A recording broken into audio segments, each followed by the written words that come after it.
Good morning, everyone. Ryan Williams, ARSCRY, back with another match review. It was Arsenal taking on Crystal Palace last night, and it ends in a stalemate 0-0 draw. Our winning run is over. As I said on Twitter, as I said in this video in the preview, I didn't want to be right. I hated it. I knew Palace would be tough, of course. And that's 5 games now we have failed to defeat Crystal Palace, home and away. Absolutely poor from Arsenal Football Club. Yesterday, I saw a team that, not saying they couldn't be bothered, but it was bad. It was poor. It wasn't good enough. And we're going to get into the individuals when we go through the team lineup as well. Guys, if you're new to the channel, please make sure you like, share, and subscribe. Of course, road to 100 subs. Thanks again for the new added subs that have come and supported the channel. Please keep sharing the content. Let me know your thoughts in the comment section. It is important. Like this video. Let me know. It is so important. We help this channel grow. We're on the come up this new year, 2021. And yeah, let's go. So let's talk about the team selection. And of course, we'll start off with a few people that haven't made the squad. Unfortunately, they were injured. This was the news. Pablo Mari and Kieran Tierney, who both of them have actually been excellent in our consistent winning games, and unfortunately they were out for this game. So, there's news that Pablo Mari had a tight muscle, and there was news that Kieran Tierney also had a tight muscle, but Kieran Tierney's going to go for an MRI scan this morning. So if we hear anything, we'll update you on Twitter. Check out my Twitter handle, be in the comment section, guys. Yeah, those two out, it didn't really help yesterday. Not that we didn't lose, which was great, but still those two have been pretty much our informed defenders. So let's quickly get into starting lineup. Leno in goal, who I felt had a decent game. Not that much to do, to be fair. There was probably 1 or 2 hairy moments from Crystal Palace that I felt they really could have nicked it. There was a wicked save. I can't remember for the life of me who took the shot. It was definitely in the first or second half. I can't remember, guys. I think it was the second half. Unbelievable save. After that, it's just pretty quiet. I mean, had a pretty decent game. I have to give Leno credit. Again, he's been fantastic so far. So, hopefully you can keep the momentum up with Bert Leno. Let's go for the fullbacks, of course. On the right, Hector Bellerin. I felt he started the game well, and then he just dipped off. And he just, I don't know, with Bellerin, I felt there was a couple of chances where he's put the ball in the box. One was over the bar. One he found the target. And then it just wasn't good enough from Bellerin. And, do you know what I'm saying? And there was a chance where the ball was played in. Lacazette was pretty much by the penalty spot. And then Bellerin comes and just tries to take the shot on himself on his weaker side. And it was like, what are you doing? Lacazette was set for that. He basically called for it. And you got him been selfish. Unacceptable from Bellerin. I just felt he had an average game. Like I said, he started well, then he just went average, then he just went crap. That's just my personal opinion. Azen Maitland-Niles, who I think probably was the worst player on the pitch yesterday, I have to be honest. Alongside Bellerin, I felt he was actually, there were some things he did well, and again, he just kept forcing it. I felt the passing was off. I felt he kept forcing it a lot of the times. Like, Nathan Niles, he's a good athlete, but yesterday was absolutely poor. I don't know if that's down to the fact that he hasn't played that much. He hasn't even started a game this season from what I can remember. If he has, then let me know in the comment section, guys. But I don't remember him starting a Premier League game, at least. It just showed we really missed Kieran Tierney yesterday, because that left side was getting penetrated quite a bit, So for me, again, I just think he had a poor game. The centre-backs will start with Rob Holding. Again, with Rob Holding, it's just when he headers the ball, it's not good enough. The amount of times he's got his head on the ball yesterday, and even at the free kick, it just goes it wide, and the corner, it just goes wide. It's like, you're rushing your headers, Rob. Like, take your time, move. Like, do you know what I'm saying? Just move your head at the right time, be clinical with your shots. I just felt he wasn't that great yesterday, but he wasn't the poorest man on the pitch, so just an average game for Rob Holding. David Luiz, pretty much the same. I felt he didn't really do a lot bad, but he didn't really do everything great. So, not really much to say on Luiz, to be fair. You know, so, yeah, pretty average game for him as well. Probably the better centre-back out of the two, in my opinion. If you disagree with me, let me know your thoughts in the comment section. Let's get on to the midfield now. Granit Xhaka, who, to be fair, he had a pretty decent game. I mean, there were times where we saw typical Xhaka diving all over the ball, pulling on to Wilfred Zaha quite a bit. But again, he saved us quite a few times. I mean, there was a few crucial blocks. I remember one specifically where we were all up in Palace's half, and then once they broke and countered, and it was only probably about 2-3 men back, and it was 3-on-3, and it looked like Palace were gonna score. Like, and literally once the ball got played in, I think it was from Wilfred Zaha, Xhaka just threw himself in front of the ball and he cleared it. Like, it looked like a goal-saving clearance. Obviously, it wasn't. It was in the penalty box. But I have to give Xhaka props. He made a lot of good clearances. His passing was sloppy at times, but this is Granit Xhaka we're talking about. I mean, he was up and down, but to be honest, he was pretty much... Yeah, he was pretty much a standout performer. I hate to say it. I'm not saying it because I hate Xhaka or anything. I just, you know, I don't personally feel we need Xhaka anymore, but to give credit where credit is due, he actually played pretty well yesterday. Dani Ceballos is another player who I felt played pretty well. I felt he was good at passing. I felt he was trying to create a lot of the chances, especially zipping the ball in. Every time Bellerin was free on the right-hand side, he was always finding them there. He was good link-up player with Emile Smith-Rowe. But I just felt him coming off for Partey, I felt it was probably the wrong decision from Mikel Arteta, because that definitely changed the game. You know what I'm saying? Not saying I didn't want Partey to come in or start, but yeah, we got the bin men outside, guys. This is how early we work. But literally, you know, I just felt that changed the game. I felt, if anything, Xhaka should have just come off because he started to run himself into the ground a bit for Partey. Do you know what I'm saying? So Partey and Xhaka should have been the substitution itself. I felt Ceballos should have stayed on the pitch, but it was what it was. Emile Smith-Rowe, this is the thing.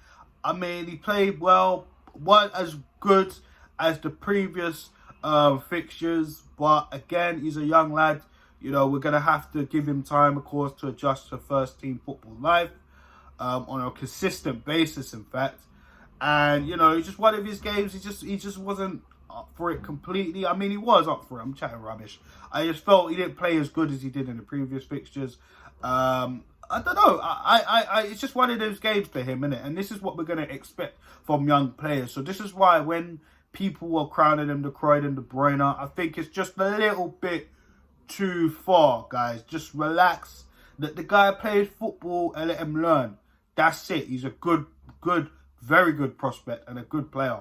Just let him continue play his football. He will have games like this. This is why I think it's important we go out there and get another creative midfielder that can help him grow as well as give him some good competition. This is why it's so integral.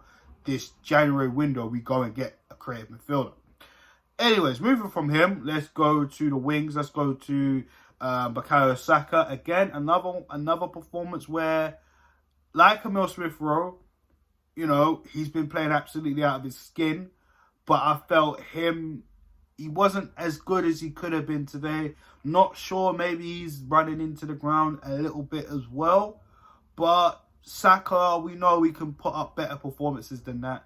And to be honest, you know, when I think about it, when he got dropped back in that left wing back role because AZ Mentenals was having a stinker, it weren't too bad, to be fair. I'm not saying anything on Saka, but I think AZ was that bad. We had to put Saka back in that left wing back role.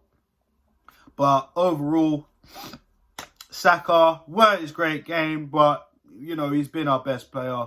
So, you know, we can't really get onto him that much either. Aubameyang, again, another performance where I felt it was lackluster at times. There were a few chances he had, but he didn't really take them. I just felt it just typical Aubameyang of this season. I know, not doing that much. Not enough from Aubameyang. You know, we all thought maybe that goal we got in the FA Cup against Newcastle could be a step in the right direction. But yesterday, just kept forcing it. Just kept doing the wrong things at the wrong time. And yeah, it's just another average poor game for Pierre-Emerick Aubameyang. Excuse me. And Alexander Lacazette. This is what I say about Lacazette. I always say this about Lacazette. He'll always work hard. But this is why I do not get carried away with Alexander Lacazette. There's people out here saying he deserves a new contract. But this is the thing. Lacazette has these games where he'll look good and then a couple games later he just looks really, really poor. He just looks average. He just don't look like the Lacazette we've seen in the last few games.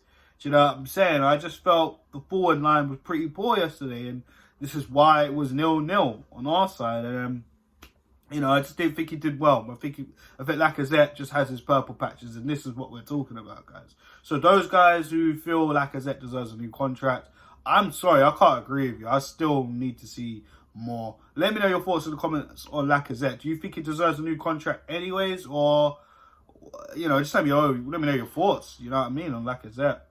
Overall, I thought it was pretty poor. The substitutions, I didn't really feel impact the game enough. Thomas Partey coming in for Ceballos, I felt that killed us a little bit. I felt, again, like I said earlier, I felt Partey should have come on instead of Xhaka. I mean, come on for Xhaka, sorry. Ceballos should have stayed on the pitch. I thought that really could have gave us a little bit more going forward. Nicolas Pepe, look, I have my thoughts on Nicolas Pepe.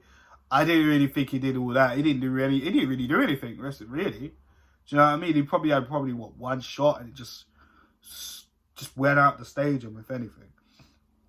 I just don't know about Pepe. I do know about Pepe. I just feel we need to cash in on him. It just hasn't worked out. I know he's got the rest of the season to try and do something because, hell, we're not going to send him in January. And it looks like Mikel Arteta's putting his arm over him. But personally, I'm not putting my arm over him. I think his Arsenal's career is done, man. I don't see anything. A lot of people might debate me in the comment section. And that's what I'm looking for. I want proof. Guys, let me know. Should we stick with Pepe after the summer window? Or should we let him go? Let me know your thoughts in the comment section, guys.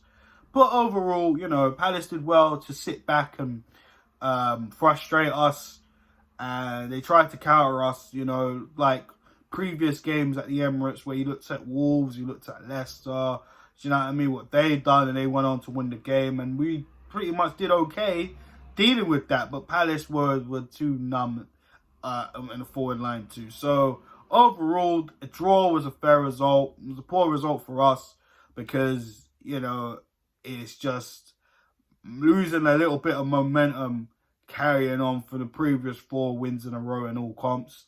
We got Newcastle coming up on Monday, so hopefully we can get back to winning ways because, again, the table is still saying Arsenal are 11th. Now, Leeds, I'm pretty sure they're a point behind us. West Ham and Chelsea, we are 2 points behind, and it's not really good, guys. If we got any chance of trying to climb up the table, have a consistent run, you know, just finish high in the table, because I don't think we'll get top 4. That's just my general observation of the situation. But anything can happen. It's a strange season right now. Do you know what I mean? Manchester United did have a great start to the season. Remember, they got smoked by Crystal Palace 3-1. They got smoked by Tottenham 6-1 or 6-2. Look, they got smoked by Tottenham by 6 goals. And look, they're top of the table now. So anything can happen.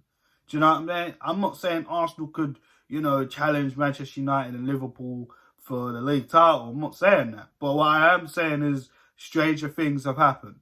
So we can get better or we can get worse.